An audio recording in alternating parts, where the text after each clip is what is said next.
Sebelum beranjak ke kamar mandi, tak sengaja kulihat pintu kamar Mbok Ibah terbuka sedikit. Aku mendekati pintu itu untuk mencari tahu apakah Mbok Ibah sudah bangun atau belum. Mbok sudah bangun. Kudorong pintu kamar itu sedikit, lalu menengokkan kepala. Mbok Ibah ternyata sudah bangun. Dia duduk di tepi tempat tidurnya sambil menunduk. "Sudah, Nak," jawabnya dengan suara yang serak kering. "Oh, ya sudah kalau begitu Mbok, saya mau mandi dulu ya," kataku sambil tersenyum. Dia tidak menoleh kepadaku dan terus menunduk. Aku pergi ke kamar mandi. Air di kampung ini sangat dingin. Mungkin karena lokasi kampung ini dekat dengan pegunungan. Saking dinginnya, tubuhku seketika menggigil. Saat sedang mandi, tiba-tiba ada seseorang memanggilku. Aku kenal, itu suara Mbok Ibah. "Nak, ini handuknya," kata Mbok Ibah dengan suaranya yang masih terdengar serak dan kering. "Oh, iya Mbok. Wah, jangan repot-repot. Aku udah bawa handuk kok, Mbok," timpalku dari dalam kamar mandi. Kudengar dia malah terkekeh, lalu berkata, "Pakai handuk Mbok saja." Dayung yang kupegang seketika jatuh. Aku baru ingat kalau Mbok Ibah ini kan sudah tidak bisa berbicara. Aku seketika terdiam. Suaraku tercekat di tenggorokan. Suasana menjadi sangat mencekam. Di luar Mbok Ibah masih memanggilku sambil menawarkan handuk. "Ini pakai punya Mbok saja." Dari atas tembok kamar mandi, kulihat sebuah tangan yang menjulur panjang. Tangan itu menggenggam handuk warna biru. Jelas saja aku kaget hingga berteriak ketakutan sambil minta tolong. Aku jongkok sambil memeluk kaki. Aku tidak berani menatap ke atas. Untungnya sesaat kemudian ada yang menggedor pintu kamar mandiku. "Kenapa, Mbak?" Itu suara Dinda. Segera aku kenakan handuk lalu membuka pintu. "Dinda, tadi Mbok kamu bisa ngomong. Terus tangannya panjang banget." Nada bicaraku terburu-buru. "Masa sih Mbak?" tanya Dinda sambil mengerutkan dahi. "Iya Dinda, Mbak takut banget." Aku memegang tangan Dinda.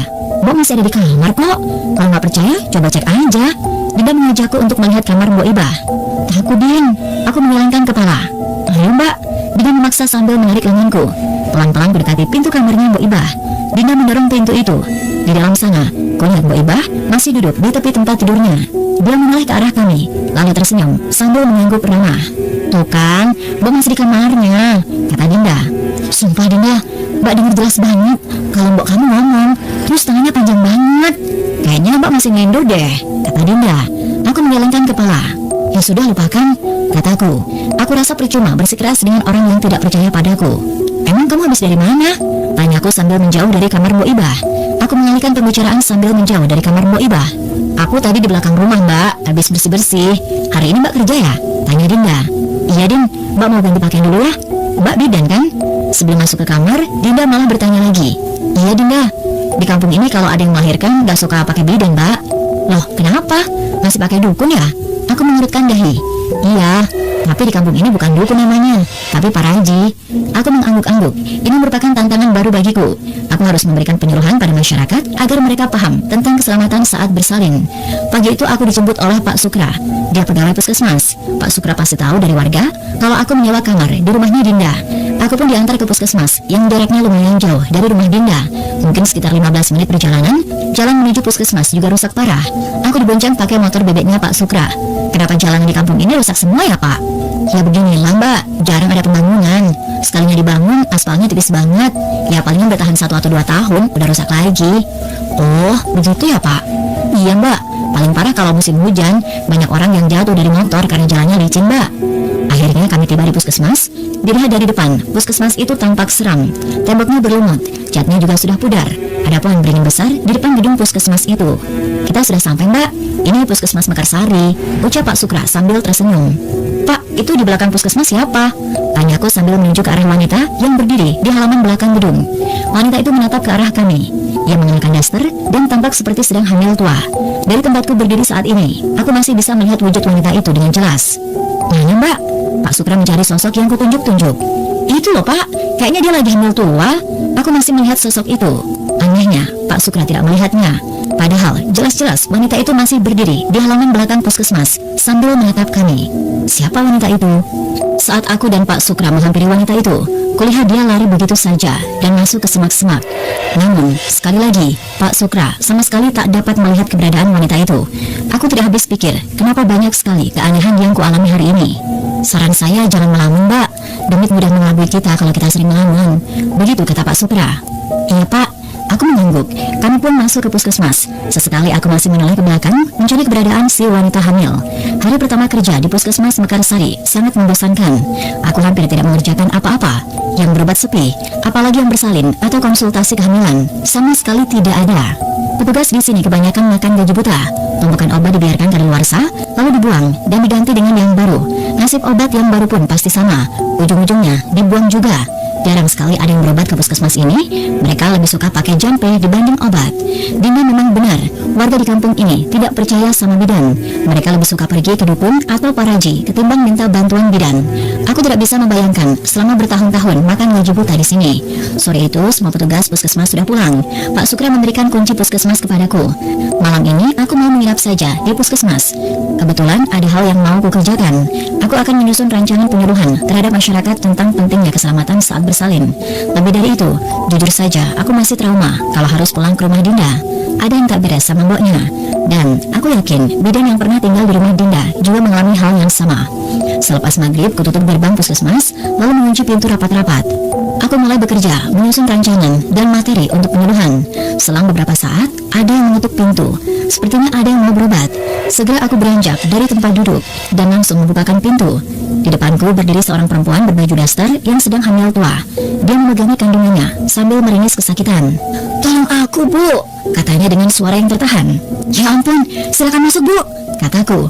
Jelas saja aku kaget dan langsung membawanya ke ruang rawat. Dia mengaduh kesakitan, ketubannya sudah pecah. Belum sempat kutangani, jabang bayi dalam perutnya malah keluar duluan. Wanita itu terengah-engah, keringat membasahi wajahnya. Bayi itu menangis dengan kencang, dan saat hendak kupotong tali ari-arinya, tiba-tiba saja bayi itu malah tersenyum. Kedua matanya membesar dan berkedip-kedip. Dia loncat dari pangkuanku, lalu berjalan-jalan di lantai. Seluruh tubuhnya masih berlumur darah. Aku berteriak sambil minta tolong. Wanita yang barusan melahirkan sekarang sudah berdiri di hadapanku. Wajahnya datar dan pucat. Dari mulutnya keluar darah kental warna hitam. Aku semakin menjerit histeris minta tolong. Aku lari keluar puskesmas, tapi setibanya di halaman puskesmas, aku bingung mau lari kemana. Puskesmas itu jauh dari perkampungan warga. Kulihat wanita itu masih memperhatikanku dari balik jendela puskesmas sambil menimbang bayinya yang masih berlumur darah. "Tolong!" Aku lari ke jalan sambil berteriak. Kunyalakan senter handphone sebagai penerang jalan. Jalanan itu sangat sepi dan gelap. Daripada tetap tinggal di puskesmas itu, lebih baik aku lari saja ke perkampungan warga. Walaupun perkampungan itu jaraknya cukup jauh dari puskesmas, aku tetap memberanikan diri menembus gelap dan kabut. Langkahku terhenti saat mendengar suara deru motor. Semakin dekat, suara itu semakin jelas. Lalu cahaya lampu motor menyilaukan mataku. Sambil memicingkan mata, kuhalangi mataku dengan tangan kanan. Ternyata itu Pak Sukra. Kebetulan sekali dia datang. Aku langsung lari menghampirinya. "Pak, tolong saya, Pak." "Loh, Mbak Mia kok ada di sini?" tanya Pak Sukra. "Di puskesmas ada setan, Pak." "Hah? Setan?" Pak Sukra terkejut mendengar kesaksianku. "Iya, Pak, tolong antar saya pulang." "Ya sudah, naik, Mbak." Aku pun segera menaiki motornya Pak Sukra. Di perjalanan, dia terus menasihatiku untuk tidak melamun. Katanya, saat kita melamun, setan dan jin mudah mengelabui kita. "Aku nggak melamun, Pak. Aku lihat dengan jelas kalau ada pasien yang mau melahirkan," sanggahku. "Nah, saya yakin itu bukan manusia. Lagi pula, warga kampung sini pada nggak mau pergi ke bidan, Mbak." "Saya tahu itu, Pak. Ayo, Pak, bawa motornya ngebut aja. Saya takut," pintaku. Wajah wanita tadi masih melekat di benakku, apalagi saat dia memuntahkan darah hitam dan kental. Darah itu juga bau. Aku yakin nafsu makanku hilang untuk beberapa hari ke depan. "Tadinya saya mau anterin makanan buat Mbak Maya ke puskesmas. Kebetulan istri saya masak banyak." Pak Sukra memperlambat kembali laju motornya karena sudah memasuki perkampungan warga. "Terima kasih banyak, Pak. Untung saya ketemu sama Bapak," kataku. Akhirnya aku bisa bernafas lega. Tak lama kemudian, kami tiba di depan rumah Dinda. Kulihat Dinda sedang berdiri di depan pintu. Dia ternyata menungguku pulang. Aku tidak sempat memberitahunya kalau akan menginap di puskesmas.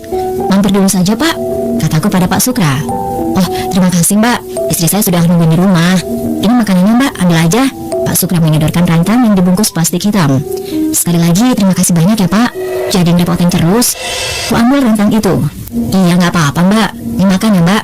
Itu masakan istri saya, pasti enak," ujar Pak Sukra sambil nyengir. "Iya, Pak, pasti." Dia pun pergi. Aku dan Dinda kemudian masuk ke dalam rumah. "Maaf, Mbak nggak bilang ke kamu kalau mau nginep." "Iya, Mbak, nggak apa-apa. Sebenarnya aku nyariin Mbak Maya karena dari tadi siang Mbakku minta dikelongi sama Mbak."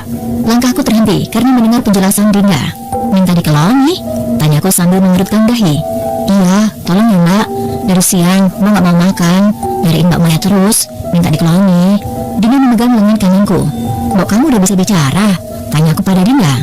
"Iya, Mbak, aku juga kaget, soalnya udah lama banget Mbak nggak bisa bicara."